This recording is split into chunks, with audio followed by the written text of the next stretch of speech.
খুব সুন্দর কোকিলের ডাক দিয়ে এবারের নববর্ষের সকালটা শুরু হয়েছে আলহামদুলিল্লাহ। এই যে কুয়াশা কুয়াশা আবহাওয়া, এটা দেখে কিন্তু মনেই হচ্ছে না বৈশাখ পড়ে গেল, মনে হচ্ছে এখনও মাঘ মাসের কুয়াশা। এই মিষ্টিগুলো নববর্ষ উপলক্ষে আমার হাজব্যান্ড গতদিন অফিস থেকে আসার সময় নিয়ে এসেছে। সেগুলো সকালবেলা উঠে সমস্তটা খুব সুন্দর করে সাজিয়ে রাখছিলাম।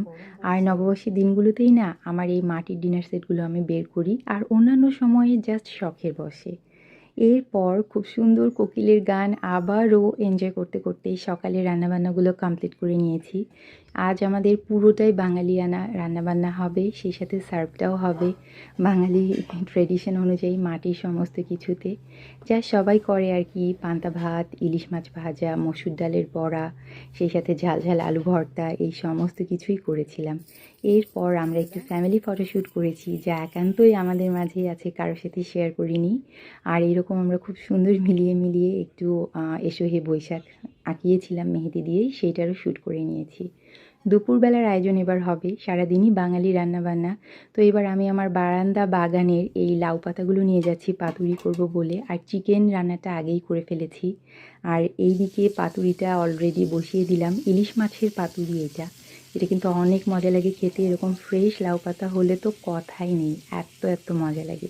আর বেগুন পোড়া ভর্তাটাও রেখেছিলাম, এই খাবারটাও আমার বেশ পছন্দ, আমার হাজব্যান্ডও পছন্দ করে। তো এটা হলো আমাদের দুপুরের আয়োজন। এটা আমি খুব ভালো মতো শ্যুট করতে পারিনি, এই সময়ে লং টাইম আমাদের এরিয়াতে কারেন্ট ছিল না, লোডশেডিং চলছিল। তো দুপুরে ছিল এই দিন দুপুরবেলা ইলিশ পোলাও করার, কিন্তু সেই দিন এত গরম ছিল যার জন্য সাদা ভাতেই শেষমেশ ছিলাম আমরা।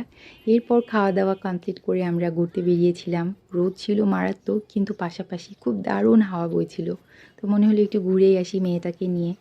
আর অনেক বছর পর এবার রমজান মাসে নেই, পয়লা বৈশাখ, তাই মনে হলো একটু সেলিব্রেট তো করাই যায়। আশিসদাকে নিয়ে পার্কে গিয়েছিলাম, ইদানিং ওকে নিয়ে খুব একটা পার্কে যাওয়া হয় না, এই মহামারী চলছে যার জন্য। আর এই পার্কটা অনেক বেশি স্পেশিয়াস, চাইলেই আমরা খুব ফাঁকা জায়গায় থাকতে পারবো, এই চিন্তা করেই সেই দিনের বের হওয়া। তো ওকে নিয়ে বেশ কিছুক্ষণ বিভিন্ন রাইডে খেলানোর পর বাসায় চলে এসেছি। আর আসার সময় আমাদের ফেভারিট আইসক্রিমগুলো নিয়ে এসে আইসক্রিম খাচ্ছিলাম আমরা। আর আমরা আগে থেকেই ঠিক করে রেখেছিলাম এই দিন একটা কোনো মুভি দেখব।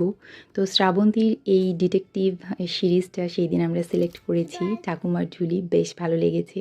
আর কি একটা অবস্থা, বাইরে থাকলে গরম লাগে, রুমের মাঝে কিছুক্ষণ থাকলেই ঠান্ডা লাগে।